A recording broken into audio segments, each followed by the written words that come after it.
చేస్తారా? చిట్టి చిలకమ్మ అమ్మ కొట్టిందా, తోటకెళ్ళావా, పండు తెచ్చావా, గూట్లో పెట్టావా, గుదుగుమ్మన్నావా?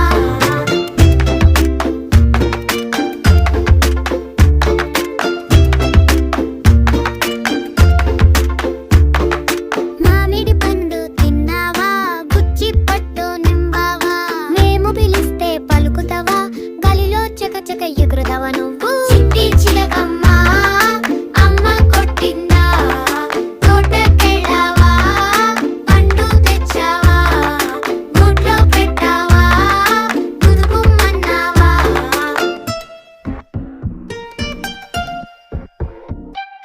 కీసు కీసు అంది చిలక పాట పాడింది, ఆమె పలక నవ్వుతుంటే చూడ చక్కన అమ్మ హాయిగా. చిట్టి చిలకమ్మ